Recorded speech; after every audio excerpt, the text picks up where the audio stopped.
প্রিয় শিক্ষার্থী বন্ধুরা, যশোর বোর্ড অনলাইন ক্লাসের পক্ষ থেকে তোমাদের সবাইকে আন্তরিক শুভেচ্ছা।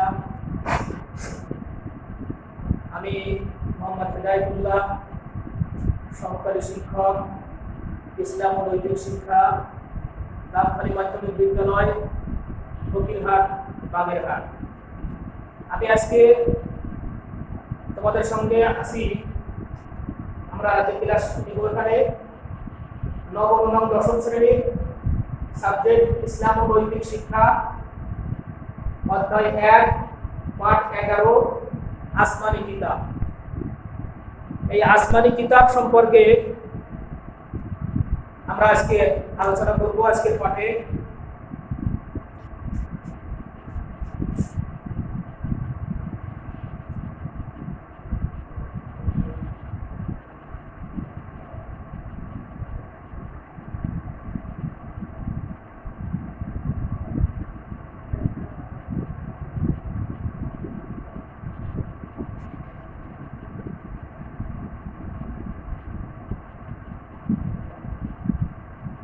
আসমানি কিতাব তো আমরা জানি প্রিয় শিক্ষার্থীবৃন্দ যে আসমানি কিতাব কাকে বলে। কোনো কিছুর সংজ্ঞা জানতে হলে প্রথমত দুইটা বিষয় আমাদের সামনে রাখতে হবে, লক্ষ্য রাখতে হবে। একটা হচ্ছে শাব্দিক অর্থ আর একটা হচ্ছে পারিভাষিক অর্থ। তো আসমানি কিতাবের কিতাব শব্দের শাব্দিক অর্থ হচ্ছে লিপিবদ্ধ বা লিখিত বস্তু। এর প্রতিশব্দ হচ্ছে গ্রন্থ, পুস্তক বা বই। আসমানি কিতাব হলো এমন এক কিতাব যা আল্লাহ তাআলার পক্ষ থেকে নাজিল হয়েছে বা অবতীর্ণ হয়েছে। এরপরে ইসলামী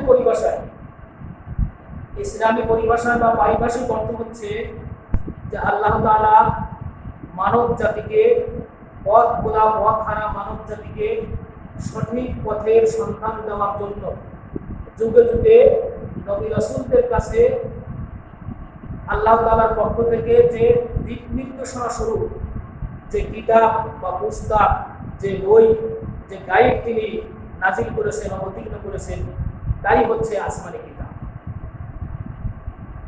এক কথায় আল্লাহ তাআলার বাণীর সমষ্টি হচ্ছে আসমানি কিতাব। এই আসমানি কিতাব আল্লাহ তাআলা নাজিল করেছেন, তিনি নিজেই এসে নাজিল করেন নাই। তার প্রেরিত ফেরেশতা জিবরাইল আলাইহিস সালাতু ওয়াস সালামের মাধ্যমে তিনি নবী রাসূলদের কাছে পৌঁছে দিয়েছেন। আর নবী রাসূলরা সেই কিতাবের আলোচনা, সেই কিতাবের যে দাওয়াত, সেগুলি দুনিয়ার মানুষের কাছে পৌঁছে দিয়েছে। তাহলে প্রথমে আমরা দুটো জিনিস জানতে পারলাম যে আসমানি কিতাবের শাব্দিক অর্থ কি এবং পারিভাষিক অর্থ কি। এরপর আমরা আসবো আসমানি কিতাবের বিষয়বস্তু। এটার বিষয়বস্তু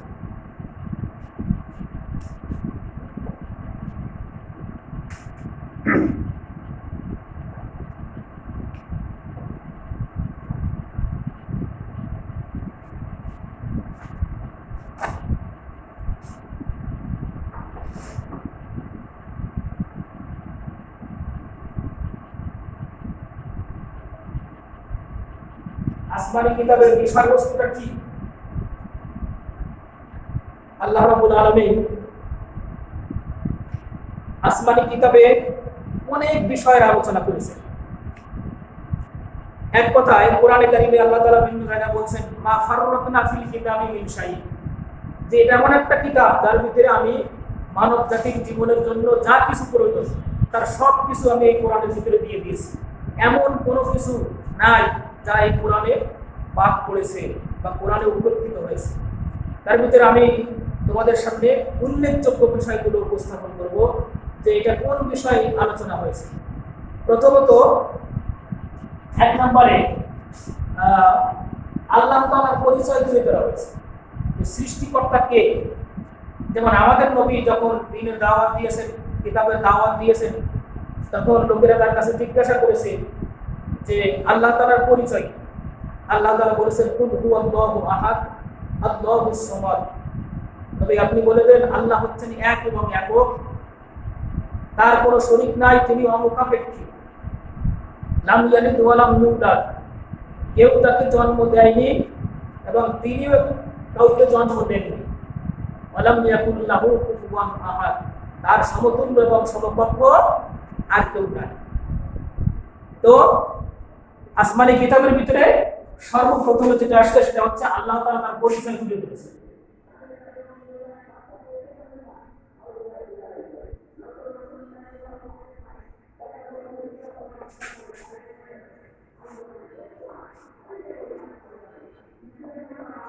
আল্লাহ তাআলার পরিচয়।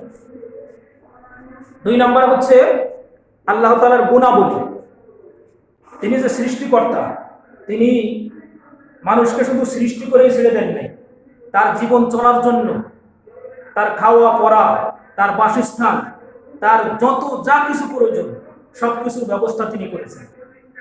আর এই তার যে গুণাবলী আছে, যেমন তিনি ক্ষমাশীল, তিনি অনুগ্রহশীল, তিনি বান্দার প্রতি কত দয়াবান, তিনি সৃষ্টিকুলের প্রতি কত দয়াবান, তিনি এই পৃথিবীতে মানুষের জন্য সমস্ত বিধিবিধান দিয়ে দিয়েছেন, নবী রাসূল দিয়ে দিয়েছেন, কি করলে, কোন কাজ করলে তোমরা তার সন্তুষ্টি অর্জন করে চিরস্থায়ী জান্নাতে দাখিল হতে পারবে, কোন কাজটা করলে তার চিরস্থায়ী গজবে নিপতিত হবে, জাহান্নামে যাবে। এ কথা আল্লাহ রাব্বুল আলামিন মেহেরবানি করে আমাদেরকে জানিয়ে দিয়েছেন কিতাবের মাধ্যমে। এজন্য 2 নম্বর গুণ আমরা পাই যে আল্লাহ তাআলার গুণাবলী এখানে বর্ণনা করা হয়েছে। এরপরে নবী রাসূলের বর্ণনা এখানে আসছে যে আল্লাহ তাআলা যুগে যুগে অসংখ্য অগণিত নবী রাসূল আল্লাহ পাক পাঠিয়েছেন। তাদের 25 জনের নাম আমাদের আসমানি কিতাবের ভিতরে আল্লাহ তাআলা দিয়েছেন। এছাড়া লক্ষ লক্ষ পয়গম্বর এই পৃথিবীতে এসেছেন। এরপরে পূর্ববর্তী নবীদের কাহিনী, পূর্ববর্তী জাতিসমূহের কাহিনী এই কোরআনের ভিতরে, আসমানি কিতাবের ভিতরে বর্ণনা করা হয়েছে।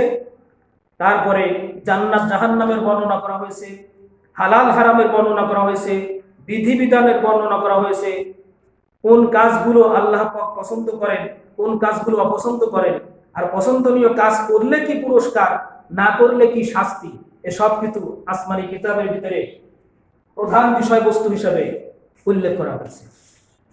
সুপ্রিয় শিক্ষার্থীবৃন্দ, তাহলে আমরা জানতে পারলাম যে আসমানি কিতাবে এমন কোনো দিক নাই যা আসমানি কিতাবে বর্ণিত হয়নি। তার ভিতর থেকে আমি কয়েকটি প্রধান প্রধান বিষয়বস্তু তোমাদের সামনে এখানে উল্লেখ করলাম। আর কোরআনে যে আয়াতটা আমি বলেছি, এই আয়াতটা তোমরা স্মরণ রাখবে। সূরা আনআমের 38 নম্বর আয়াত, মা ফাররাতনা ফিল কিতাবি মিন শাই, যে মানুষের জীবনের যা প্রয়োজন আছে এর সমস্ত কিছু কোরআনের ভিতরে লিপিবদ্ধ আছে, আসমানি কিতাবের ভিতরে লিপিবদ্ধ আছে, কোনো কিছুই বাদ যায় না। এবার আমরা আসবো প্রসিদ্ধ আসমানি কিতাব সম্পর্কে জানবো। যে এই আসমানি কিতাব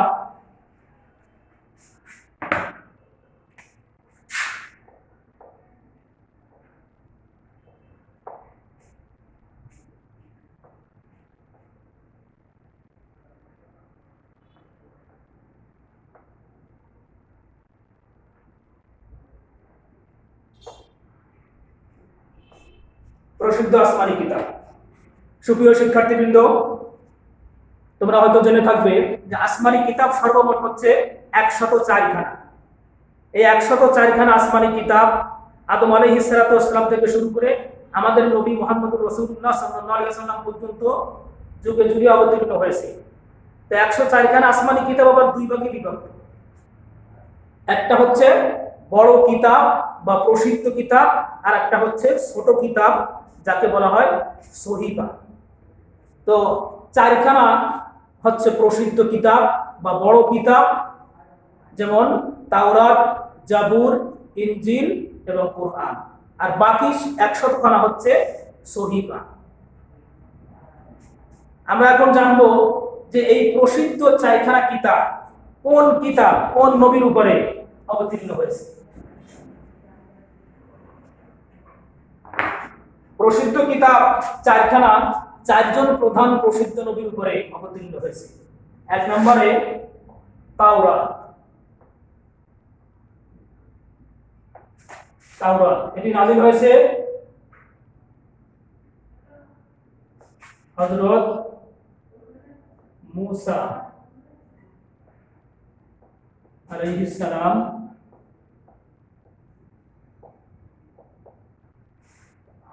এর উপর। দুই নম্বরে জাবুর। এই জাবুর নাযিল হয়েছে হযরতে দাউদ আলাইহিস সালামের উপর।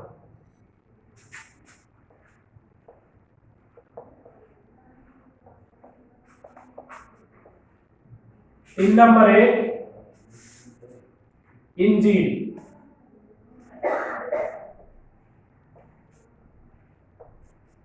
ইনজিল হযরত ঈসা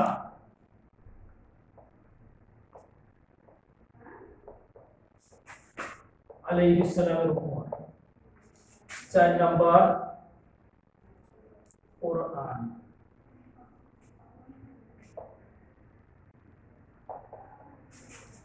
হযরত মুহাম্মদ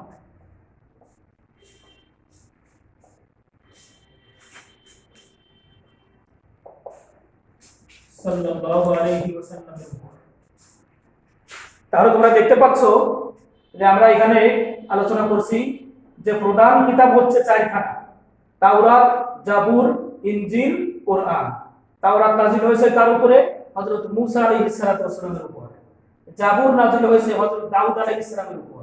ইনজিল হযরত ঈসা আলাইহিস সালামের উপর।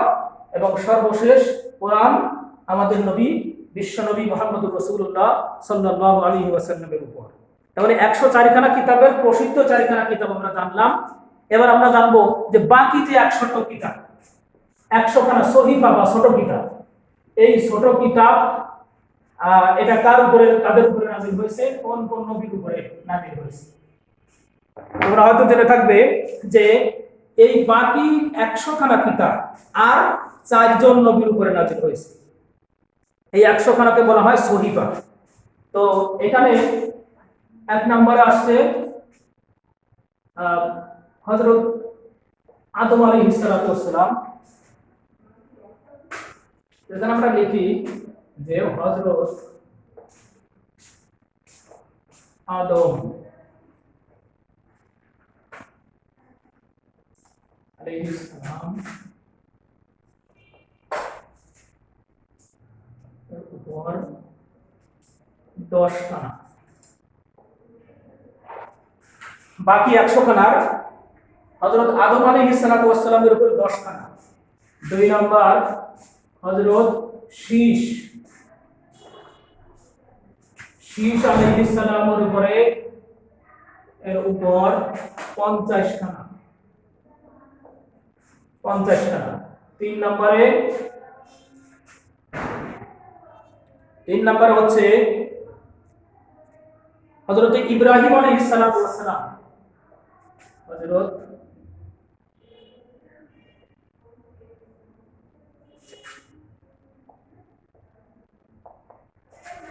ইব্রাহিম আলাইহিস সালামের উপরে 10খানা। এবং 4 নম্বরে হযরত ইদ্রিস আলাইহিস সালাম।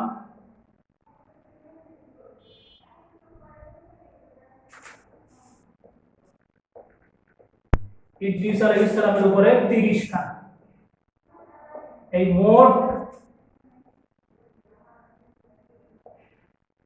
10, 50, 10, 30 এই 100খানা। তাহলে আপনাদের কাছে বিষয়টা একেবারে স্পষ্ট হলো যে আসমানি কিতাব 104খানা, তার প্রসিদ্ধ 4খানা 4জন প্রসিদ্ধ নবীর উপরে অবতীর্ণ হয়েছে, যেটা আমি আগে তোমাদেরকে দেখাইছি। আর এখন বাকি 100খানা হযরত আদম আলাইহিস সালামের উপরে 10খানা, হযরত শীশ আলাইহিস সালামের উপরে 50খানা, হযরত ইব্রাহিম আলাইহিস সালামের উপরে 10খানা এবং হযরত ইদ্রিস আলাইহিস সালামের উপরে 30খানা, মোট 100খানা। প্রিয় শিক্ষার্থীবৃন্দ, আমরা এখন জানবো আসমানি কিতাবে বিশ্বাসের গুরুত্ব। এই যে আসমানি কিতাব, তোমরা জেনেছো যে ঈমান আনতে হলে এর আগে আমরা আলোচনা করেছি অধ্যায় 1-এর আরো পিছনে, যে সেটা হচ্ছে ঈমান আনতে গেলে একজন মানুষকে প্রধানত 7টা বিষয়ের উপর ঈমান আনতে হয়, তা না হলে সে পূর্ণ মুমিন হতে পারে না। যেমন এই যে ঈমানে মুফাসসালের ভিতরে আছে আমানতু বিল্লাহি ওয়া মালাইকাতিহি ওয়া কুতুবিহি। এই কুতুবিহি মানে আল্লাহর কিতাবের উপরে আমি ঈমান আনলাম, আল্লাহর উপরে, তার ফেরেশতার উপরে, কিতাবের উপরে, রাসূলের উপরে, ওয়াল ইয়াউমিল আখিরি ওয়াল কদরি খাইরিহি ওয়া শাররিহি মিনাল্লাহি তাআলা। এখানে যে 7টা বিষয়ের আলোচনা করা হয়েছে তোমরা ইতিমধ্যেই জেনেছো, তার ভিতরে একটা হচ্ছে আসমানি কিতাব। তাহলে বোঝা গেল যে আসমানি কিতাব এমন একটা বিষয় যার উপরে বিশ্বাস স্থাপন না করলে কোনো ব্যক্তি পূর্ণ মুমিন হতে পারে না। একজন মানুষকে পূর্ণ মুমিনের দাবিদার হতে হলে তাকে অবশ্যই আসমানি কিতাবের উপরে বিশ্বাস স্থাপন করতে হবে। সুপ্রিয় শিক্ষার্থীবৃন্দ, এই আসমানি কিতাব যুগে যুগে মানুষকে পথ বলা পথ হারা মানুষকে সঠিক পথের নির্দেশনা দিয়েছে। এই পথে চলে আল্লাহ তাআলার সন্তুষ্টি অর্জন করা যায়, ওই পথে পথ বর্জন করে আল্লাহ রাব্বুল আলামিনের সন্তুষ্টি অর্জন করা যায়, অথবা শয়তানের পদঙ্ক অনুসরণ করলে তার জীবনে, তার পরকালীন জীবনে যে শাস্তি নেমে আসবে আল্লাহ তাআলার পক্ষ থেকে, এর সমস্ত বিবরণ এই কিতাবের ভিতরে রয়েছে। তাছাড়া আসমানি কিতাব হচ্ছে এই দুনিয়াতে যত জ্ঞান বিজ্ঞান আছে এই সব কিছুর সমস্ত জ্ঞান বিজ্ঞানের উৎস হচ্ছে আসমানি কিতাব। এই কিতাব আমাদের জন্য একটা নিয়ামত। আমি বলেছি, আমরা এখানে জেনেছি যে প্রসিদ্ধ 4খানা কিতাবের সর্বশেষ কিতাব হচ্ছে কোরআনে কারীম, যা আমাদের নবী মুহাম্মদুর রাসূলুল্লাহ সাল্লাল্লাহু আলাইহি ওয়াসাল্লামের উপর অবতীর্ণ হয়েছে। প্রিয় শিক্ষার্থীবৃন্দ, তোমাদের জ্ঞাতার্থে জানাতে চাই যে এই কিতাব নাজিল হয়েছিল আমাদের নবীর বয়স যখন 40 বছর। তিনি যখন মক্কার পাশেই হেরা পর্বতের গুহায় ধ্যানমগ্ন থাকতেন, সেই ধ্যানমগ্ন অবস্থায় রমজান মুবারকের লাইলাতুল কদরের রাত্রিতে সূরা আলাকের 5টি আয়াত নিয়ে আল্লাহ তাআলার সেই বিশেষ দূত জিবরাইল আমিন তিনি হেরা পর্বতের গুহায় বিশ্বনবী সাল্লাল্লাহু আলাইহি ওয়াসাল্লামকে তিনি উপহার দিয়েছিলেন এই কোরআনুল কারীম। তো আজকের পাঠে আমরা জানলাম আসমানি কিতাবের সংজ্ঞা, আসমানি কিতাবের বিষয়বস্তু, আসমানি কিতাব, প্রসিদ্ধ আসমানি কিতাব কয়খানা, কোন নবীর উপরে কোন কিতাব নাজিল হয়েছে, তারপরে এই কিতাবে বিশ্বাসের গুরুত্ব কি, এই কিতাবে বিশ্বাস না করলে একজন মানুষ পূর্ণ মুমিন হতে পারে না। এই কিতাব হচ্ছে সমস্ত জ্ঞান বিজ্ঞানের উৎস। একটা মানুষ যদি ইহকালীন কল্যাণ এবং পরকালীন মুক্তি কামনা করে তাহলে অবশ্যই তাকে এই আসমানি কিতাবের উপর বিশ্বাস স্থাপন করে এই দিক নির্দেশনা অনুযায়ী তাকে জীবনযাপন করতে হবে, তাহলে তার ইহকালীন কল্যাণ এবং পরকালীন মুক্তি এর ভিতরে নিহিত রয়েছে। প্রিয় শিক্ষার্থীবৃন্দ, আজকে আমি তোমাদেরকে উদাত্ত আহ্বান জানাতে চাই যে আমরা আমাদের এই পাঠে আমরা যে শিক্ষা গ্রহণ করলাম, ইসলাম ও নৈতিক শিক্ষা, এটা তোমাদের জন্য ক্লাসে অন্তর্ভুক্ত করা হয়েছে এই জন্য যাতে প্রত্যেকটা মানুষের ভিতরে একটা ধর্মীয় অনুভূতি কাজ করে, সেজন্য তার নৈতিক চরিত্রকে আসমানি কিতাব অনুযায়ী, আল্লাহ তাআলার গুণাবলী অনুযায়ী সাজিয়ে নিজেকে যেন সত্যিকারে একজন মানুষ হিসেবে প্রতিষ্ঠিত করতে পারে। আমি সেই আশাবাদী তোমাদের কাছে ব্যক্ত করি যে তোমরা এই আসমানি কিতাবের শিক্ষা গ্রহণ করে ব্যক্তিগত, পারিবারিক, সামাজিক, রাজনৈতিক সমস্ত জীবনে তোমরা সত্যিকার একজন মানুষ হতে পারো, এই আশাবাদ ব্যক্ত করে আজকে সকলকে ধন্যবাদ জানিয়ে তোমাদের সুস্বাস্থ্য কামনা করে আমি আজকের পাঠ সমাপ্ত করছি। সবাইকে ধন্যবাদ।